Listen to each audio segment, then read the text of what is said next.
अल्लाह के पास गए और 5 कम कराते कराते जब 5 वक्त की नमाज बच गई, 5 वक्त की नमाज़ें बची, तो अल्लाह ने कहा महबूब मैंने 50 वक्त की नमाज़ें आपको दी थी, आप आए तो मैंने आपके सदक़े में 45 वक्त की नमाज़ें कम कर दी है।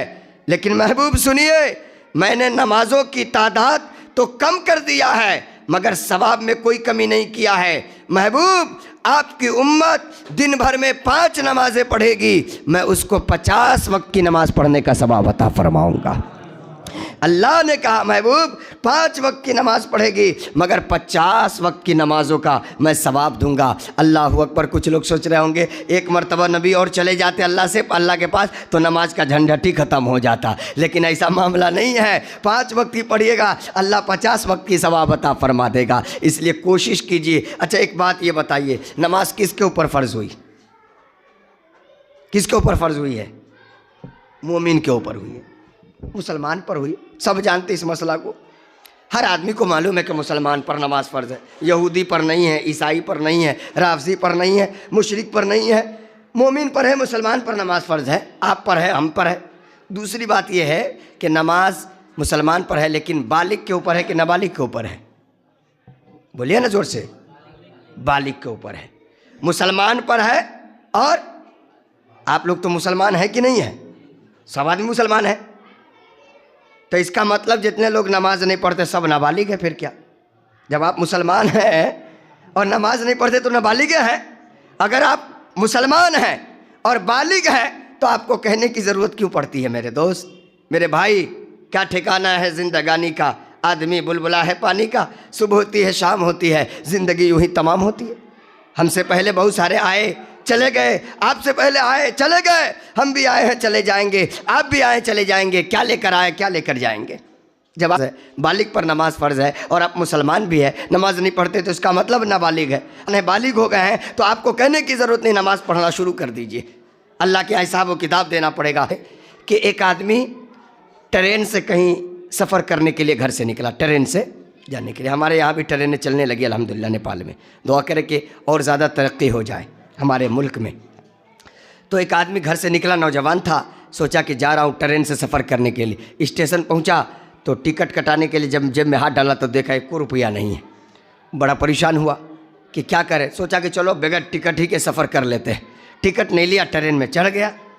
जब ट्रेन में चढ़ा, कुछ दूर गाड़ी आगे चली, ट्रेन आगे चली तो टीटी आ गई टिकट चेक करने के लिए।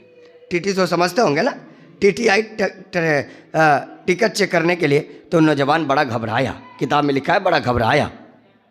सोचा या अल्लाह, पैसा भी नहीं है, टिकट भी नहीं है, मैं तो फंस गया, जेल में जाना पड़ेगा, किसी तरह बचा जाए। तो दिमाग में ख्याल आया, अरे सोचते क्या हो, बाथरूम में चले जाओ, बच ही जाओगे टीटी से।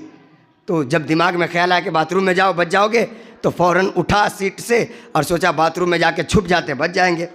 बाथरूम के दरवाज़ा पर खटखटाया, देखा बंद है, तो खटखटाया तो क्या मालूम चला कि इसमें तो बगैर टिकट वाला कोई पहले से घुसा हुआ है अंदर। ये और परेशान हुआ कि या अल्लाह, हम बचने के लिए आए थे, कोई और पहले से घुसा हुआ है। बड़ा परेशान हुआ, बड़ा परेशान हुआ, क्या करे क्या करे, अब तो फंसना है, टीटी सामने आ रही है। उसके दिमाग में ख्याल आया, अरे घबराते क्यों हो, सोचते क्यों हो, रुमाल है ना, इसी ट्रेन में रुमाल बिछाओ और नमाज की नीयत बांध दो, अल्लाह नमाज की बरकत से तुम्हें बचा ही लेगा इंशाअल्लाह। जब दिमाग में ये ख्याल आया कि नमाज की बरकत से बच जाओगे, नमाज पढ़ोगे, नमाज की नीयत बांध लोगे तो बच जाओगे, झट से रुमाल उतारा, फट से बिछाया और उसी पे खड़ा होकर कहता अल्लाहु अकबर। टीटी टिकट चेक करते करते उसके पास पहुंचा तो देखा नमाज पढ़ रहा है, तो टीटी बगल में खड़ी हो गई, इंतज़ार करने लगी कि नमाज की नीयत जब तोड़ेगा, नमाज से फारिग होगा तो हम इसे टिकट मांगेंगे। ये देखा नीयत बांधे हुआ है, अल्हम्दुलिल्लाह पढ़ रहा है, सूरा पढ़ा, देखा कि टीटी बगल में है तो 15 मिनट तक खड़ा रह गया, 15 मिनट तक खड़ा रह गया। रुकू में गया, देखा अभी भी खड़ा है, तब 5 मिनट रुकू में भी लगा दिया। सजदा में गया, एक सजदा से सुर उठाया, देखा अभी भी है, तो एक सजदा में 5 मिनट। टाइम आप मिलाइएगा, 5 मिनट, 15 मिनट तक क़याम किया, 5 मिनट रुकू में रहा, 20 मिनट का वक्त हुआ। एक सजदा में 5 मिनट, दूसरे सजदा में 5 मिनट, कितना वक्त हो गया? आधा घंटा हुआ ना, 15 मिनट 5 मिनट 20 मिनट हुआ और 2 सजदा करने में 10 मिनट, तो आधा घंटा का वक्त हो गया। उठा, फिर देखा कि बगल में है, तो फिर 15 मिनट तक खड़ा रहा। रुकू में गया फिर 5 मिनट, सजदा में गया फिर 5 मिनट, फिर सजदा में गया 5, यानी 1 घंटा लगा दिया 2 रकात नमाज पढ़ने में। और सलाम फेरा दाहिनी तरफ, तो देखा अभी भी है, तो बाएं तरफ झट से सलाम फेर के फिर से खड़ा होकर कहा अल्लाहू अकबर।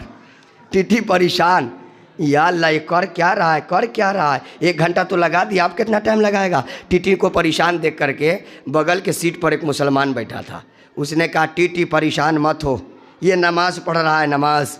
तो कहा कि भाई, टीटी ने कहा कितनी देर की नमाज़ पढ़ रहा है, कैसी नमाज़ पढ़ रहा है। तो बगल की सीट पर जो मुसलमान बैठा था उसने कहा टीटी माफ़ी के साथ कहता हूँ, हमको ये नहीं मालूम है कितने देर की नमाज़ पढ़ रहा है, कैसी नमाज़ पढ़ रहा है। हाँ, मैं इतना जानता हूँ कि ये जोहर की नमाज़ पढ़ रहा है, 2 रकात पढ़ लिया है, अभी 10 रकात पढ़ना बाकी है।